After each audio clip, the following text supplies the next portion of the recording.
Bonjour à tous et bienvenue sur Psychositif. Je suis Siem, coach en psychologie positive et aujourd'hui nous allons explorer un domaine passionnant de la psychologie positive.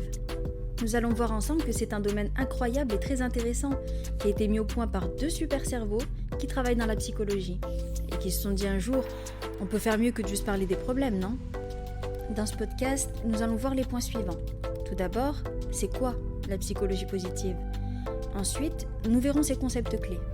Puis, la différence avec d'autres concepts comme la psychologie classique et la pensée positive. Je te proposerai quelques exercices faciles à mettre en place. Avant de finir, nous verrons quelques points à retenir. Et enfin, nous terminerons par la conclusion. À présent, accroche ton sourire le plus éblouissant pour le départ imminent d'un voyage exaltant vers l'épanouissement. Ça commence maintenant.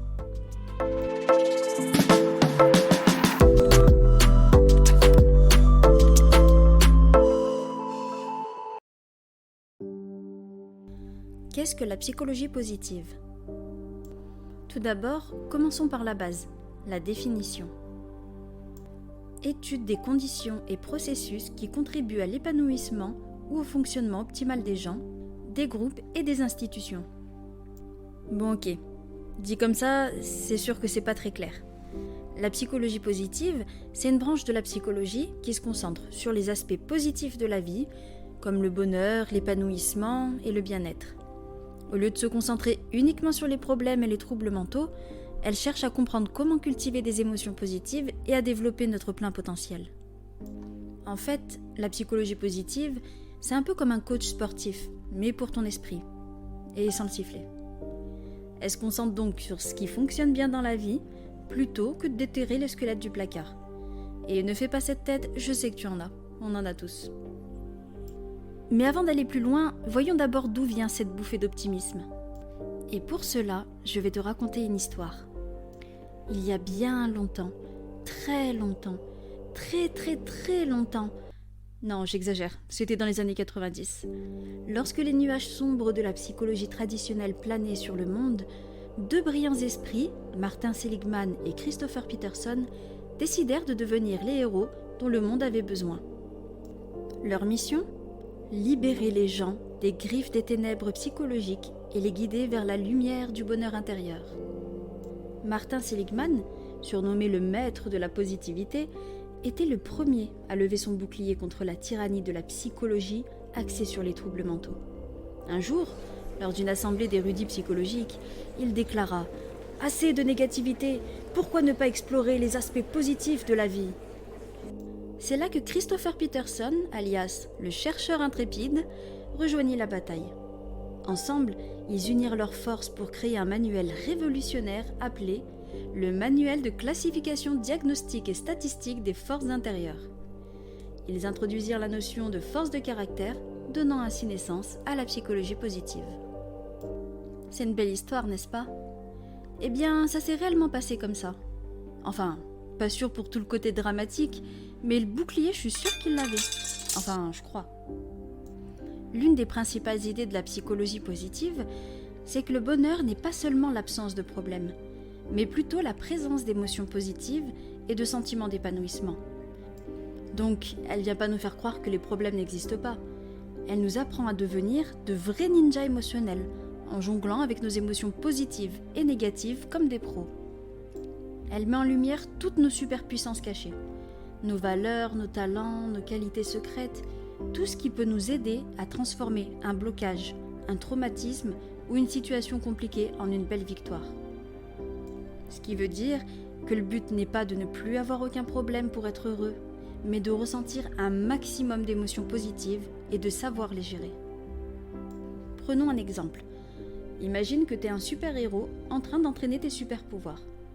Cultiver ton imagination, te laisser emporter par l'inspiration, écouter cette petite voix intérieure et même bouger ton corps comme un champion. Tout ça, c'est pour t'aider à redevenir le maître de ta vie, à reprendre les rênes de ton destin. La psychologie positive, c'est un peu comme une trousse à outils magique, que tu gardes toujours avec toi. Ça t'apprend plein de trucs cool pour te sentir mieux dans ta peau et dans ta tête. Elle s'intéresse donc à ce qui fonctionne bien dans la vie des individus et à ce qui les rend heureux, épanouis et résilients. Pour faire simple, c'est comme si ton cerveau était une pièce remplie de fumée noire. Impossible d'y voir quoi que ce soit. Mais en ouvrant la fenêtre et en laissant entrer l'air, la fumée se dissipe et s'échappe. Et elle laisse alors place à un air purifié et une vision éclairée de la pièce. On passe ensuite en mode détective du bonheur à la recherche de ces petits moments de joie et de satisfaction. Et c'est pas tout, la psychologie positive creuse plus profond que ça. Elle explore également nos forces personnelles et nos qualités uniques qui favorisent le bien-être. On travaille sur nos points forts, le positif en nous, mais aussi autour de nous.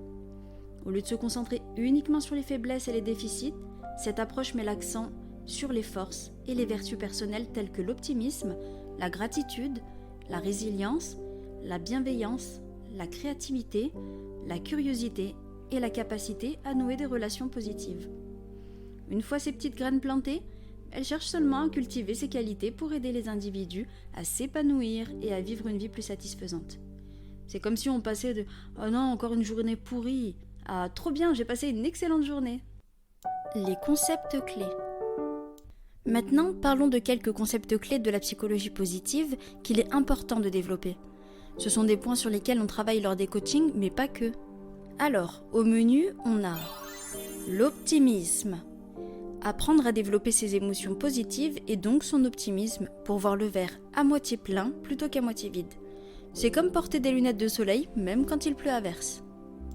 La gratitude. Être reconnaissant pour toutes les bonnes choses que tu as dans ta vie. C'est comme dire merci au monde pour chaque petit truc cool qui t'arrive, même si c'est juste parce que t'as enfin retrouvé la chaussette perdue dans le lave-linge. La résilience. Savoir se relever quand on tombe. C'est être comme un chat qui retombe toujours sur ses pattes, même après avoir fait des pirouettes dans l'air. Le flow. Être dans un état de plénitude totale au point d'être tellement absorbé par ce que tu fais que tu perds la notion du temps.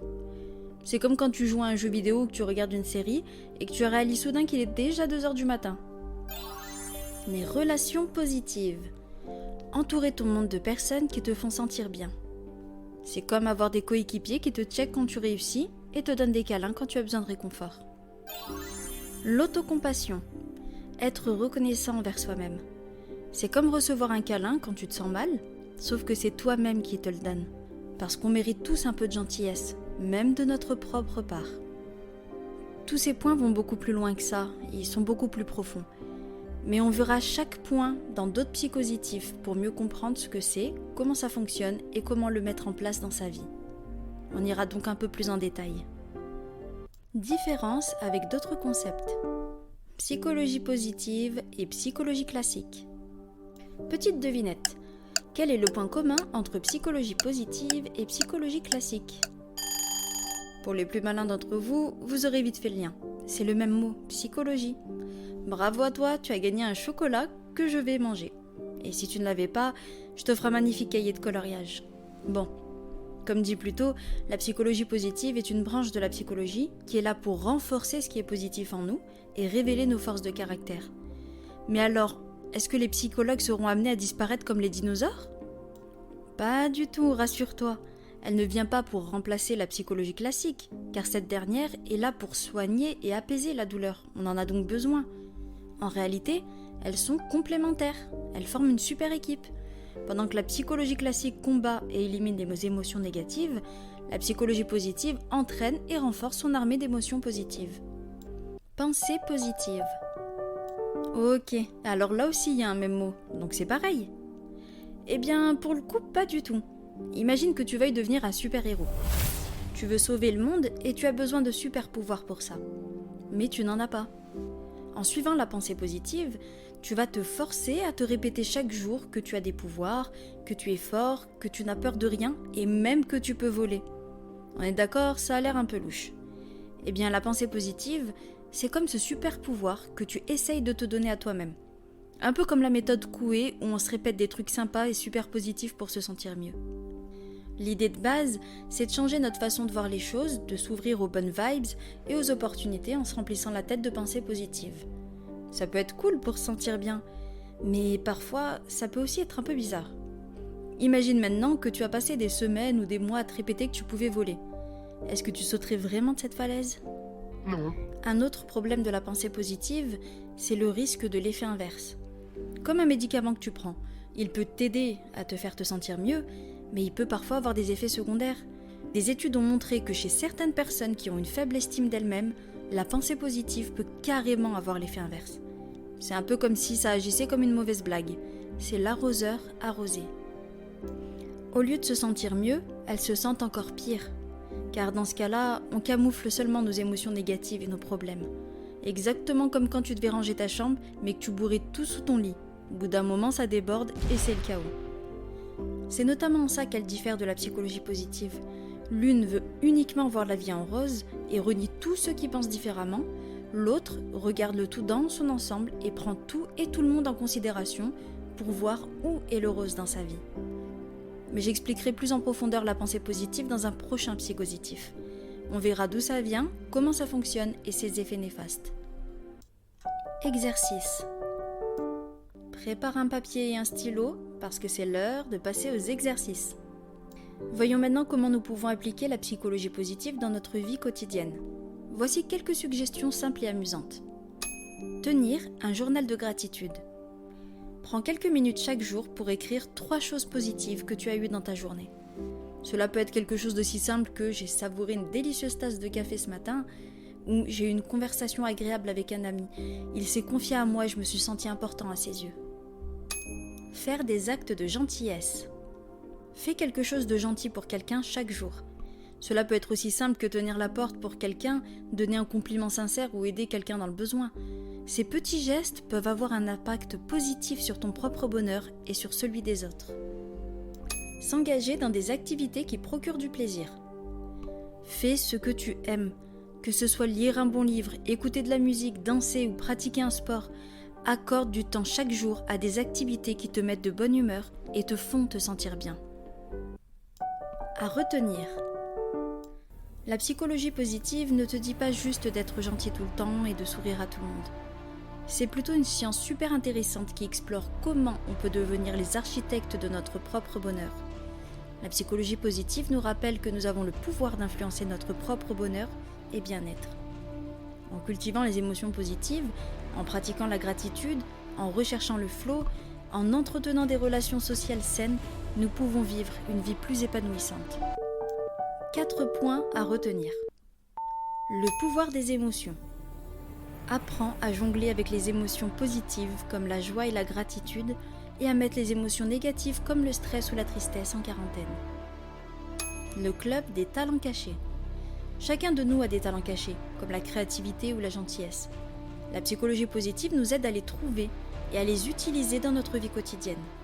Dans mon coaching, tu découvriras directement, grâce à un programme établi par des scientifiques, quelles sont tes forces de caractère et tes talents cachés. Nous pourrons alors, dans la foulée, travailler ensemble à les développer. La chasse aux émotions positives. C'est comme un jeu de cache-cache, mais là, tu dois trouver toutes les choses positives dans ta vie, comme des chasseurs de trésors à la recherche du bonheur. L'art de la gratitude. C'est comme un jeu de remerciement où on dit merci pour toutes ces petites choses cool qui nous arrivent. Ça nous aide à voir le verre à moitié plein au lieu d'à moitié vide. Dans mon coaching, nous travaillons sur ces différents points avec des techniques et des exercices qui ont fait leur preuve depuis des années. Il y a encore beaucoup plus que ça à découvrir. Nous travaillons aussi sur tes besoins, tes attentes et tes envies. C'est un programme complet qui est basé sur toi. C'est pourquoi, même si la base du travail reste la même, chaque coaching est différent. Comme chaque personne est unique, elle a besoin d'un coaching unique et entièrement personnalisé. Car le but de ce coaching est la réussite. Parce que toi aussi, tu mérites enfin de vivre une vie épanouissante et remplie de bonheur.